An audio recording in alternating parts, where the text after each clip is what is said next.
So what is going on, guys? NameDebates93 here with another video, and today's going to be a little bit of a different video. You guys know that the channel is very iPad Pro focused, and for good reason, because that's the future. But we still live in a world where people need their laptops, right? And I've been using my MacBook Air for about 6 months now, and yes, I've hated on it. Yes, it's lacking a lot of the things that I would need. I probably should have gone with a MacBook Pro or even a Mac Mini as a desktop solution, because that's all I'm using that MacBook for, just as a desktop solution.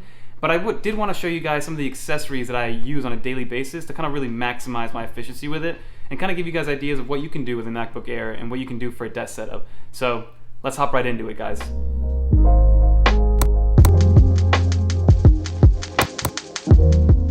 So obviously we got to start with the MacBook Air. So the MacBook Air that I have is from 2020, so it's the latest one they have. The i5, 8GB of RAM, 512GB version. The one thing that's really hurting me is the amount of RAM that it has and being able to manage that. So sometimes I do have to delete a couple apps or close them out to make sure I'm running as efficiently as possible. But it's gotten a little bit better. And basically I've learned how to use the MacBook Air and not really overrun it with a ton of applications. And again, I don't do any power stuff on here, no creative tasks on this laptop. Pure business, a lot of LinkedIn, a lot of Chrome, a lot of Safari, a lot of Microsoft Suite. And for the most part, it gets the job done, guys. So if you guys need something as a power user, do not even think about getting a MacBook Air. Go straight for the Pro. But I do want to walk you guys through the accessories that I use to really maximize the MacBook Air. And the first thing I want to talk about is this 29-inch monitor that I have behind me. So this is the LG Ultra-Wide 29WK50S edition, right? Again, it's a mouthful. It just looked like a good monitor. I actually got it from one of those wholesale grocery stores, Sam's Club to be exact. And if you guys do have one of those wholesale stores around you, don't sleep on them. They have great options from the electronics section. Sure, this monitor came out about a year ago, but I got it for $180 for a 29-inch ultra-wide monitor. Do I wish it was a little bit taller? Yes, but again, for 180 bucks, I can't complain. It's increased my productivity and my multitasking like crazy. And stores like that have a 90-day return policy, so I can go back, trade it in 90 days later. So that's an awesome thing. And if you guys watch The Office, that is a win-win-win.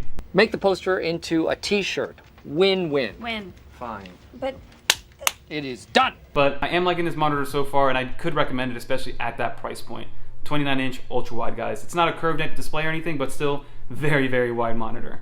So let's talk about how we actually connect the monitor to the MacBook Air itself. I use a 16-in-1 Basis USB-C dock, and I've had that for a while now, and I really, really like it. It's been one of the few USB-C docks that don't kind of fail on me over time, and it's a 16-in-1, so it gives you a bunch of USB-A options, USB-C options, 3 HDMI options, and the list goes on. And it does have its own power source as well, so you don't have to worry about not having enough energy and power to power not only your laptop and charge it, but then also power the monitor and all the different accessories that you have on your desk. So that's a 16-in-1. I will recommend another one because for some reason I haven't been able to find this exact model that I have, and I don't want you guys to buy the Basis 16-in-1 without the power adapter or without its own power source, because then you're essentially buying a dummy unit that can't power itself, and you're going to need to buy a separate power source for that one, and I don't want you guys to do that. So, but for me it's been working, and you guys need to find yourself a solution like that.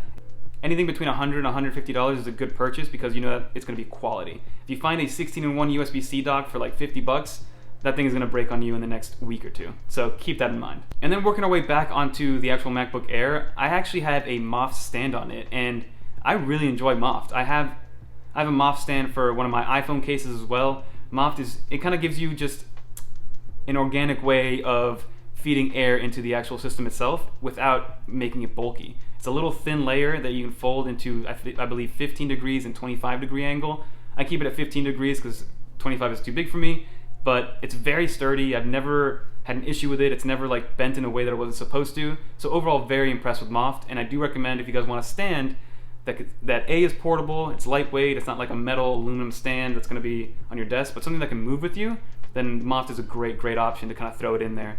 And then I also have a vertical stand by Satechi, which I don't use as much because the number one thing that I noticed when you do go with a vertical stand is that it closes your laptop, so you can't use the webcam, and I use my webcam pretty much on a daily basis to communicate with team members and things like that. So keep that in mind. If you're gonna go with a vertical stand, you're gonna need a secondary webcam for your monitor, which I don't have. And then in terms of the peripherals on the desk itself, I have this awesome Satechi blue leather mat, which is actually super nice. It's a lot thicker than I expected and it's super duper quality. And I do recommend getting yourself something to lay your keyboard and your mouse on, especially if you have a white desk and you don't want scratches to go on your white desk and things like that. So I always keep my keyboard, also by Satechi, the compact keyboard, which is, I've been using it for a couple months now, and I love how you're able to switch between devices very quickly. So I can switch between the MacBook Air and my iPad Pro with a flip of a switch. And then next to that I have my MX Anywhere S2 also sitting on the mat. So it's a perfect size for a full-size keyboard with a number pad and then a traditional mouse.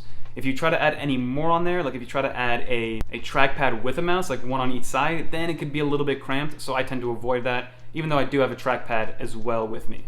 And then when I'm not at my desk, which is a big rarity with this MacBook Air, I did want to show you guys a couple of kind of on-the-go accessories that I like to have with me. So I have this dual PD Ravpower 65-watt charger, and it's tiny. It's the size of the MacBook charger that comes in the box, if not maybe even smaller, and you get 2 USB-C ports, not just one. So you can charge your MacBook Air and your iPhone, both fast charging and charging efficiently with just that one break. So I really like having that with me. And then also what helps out is when I have my Apple Watch or my AirPods Pro, which I have with me at all times, I also have these 2 chargers that can kind of plug right into there and also plug into the side of the MacBook if I'm ever in a pinch and I need some more power in my AirPods or even my Apple Watch. And obviously that tells you that for my audio, I use my AirPods Pro 99.9% of the time. Sometimes I default to the MacBook Air speakers, but very rarely because I like to keep everything quiet in the room. But I always use my AirPods Pro for all of my accessories, whether that's my MacBook Air, my iPhone, my iPad Pro, and I'm just waiting for spatial audio to come to macOS Big Sur, because right now it's not working on Big Sur. It only works and changes from device to device on the iPad Pro and the iPhone. So once Big Sur gets that update, it's gonna be golden with the AirPods Pro. They literally work like magic. It's unbelievable. And then one of the last things that I do want to show you guys is this Ravpower behemoth of a battery. I've mentioned it before in a video in the past, but this thing is crazy, and I use it a lot, especially during my 2-week period where I didn't have any furniture and I was just kind of in the middle of everything with no plugs around me. So this is the Ravpower Pioneer PD 70,000 milliamp hour battery pack. So it has 1 USB-C PD port, 3 smart fast charging USB-A ports, and it even has 2 AC wall outlets on the top. So you can charge literally anything. If you have a 100-watt charger, you plug it into this thing and you're charging your device at 100 watts, right? It kind of defaults to whatever that brick has on it. So having this with that Ravpower charger at 65 watts, you're living good. And again, it's 70,000 milliamps, guys. That's enough to charge your iPad Pro 7 times over, enough to charge your MacBook Air, I think 5 times over, enough to charge your iPhone for like 2 weeks of nonstop usage. So just having that maybe in the back of your car, if you go camping, that's always a good idea to have that much battery. And I also know that if my power goes out or something like that, I can charge all my devices and have them ready to go. And then lastly, again, with everything that's going on, I like to keep my things sanitary, hygienic, clean. I like to wipe down my laptop, at least the keyboard portion, every single day at the end of the day, because my hands, they get nice and sweaty and on it all the time, and my palms resting. So I clean that up once a day, and then once a week I like to kind of clean the entire device, both my iPad Pro and my MacBook Air, just because again I'm using them every single day, and it's A, from a hygienic standpoint, and B, from a resale value, right? If you keep things, if you take care of your things, then when you turn around and sell them, they're going to be worth more if they don't have those dinks and scratches that most people get from regular wear and tear that don't clean their devices.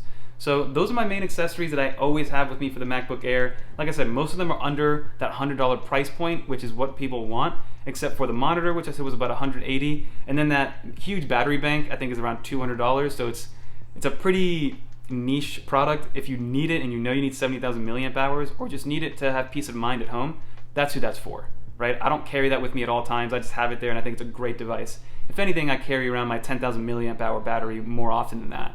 But again, that's going to do it for the video. Hopefully it kind of helped you guys visualize what I do on a daily basis with my accessories, give you guys some ideas on how to set up your desk or your on-the-go setup with your MacBook Air or MacBook Pro 13 or 16 inch. Because again, most of these are USB-C products, so they'll work with not only your MacBook Air, MacBook Pro, but also your iPad Pro and any other USB-C devices that kind of work with that system. So that's going to do it for this video. Don't forget to like, comment, subscribe. Like I said, it's a little bit different, but until next time, guys,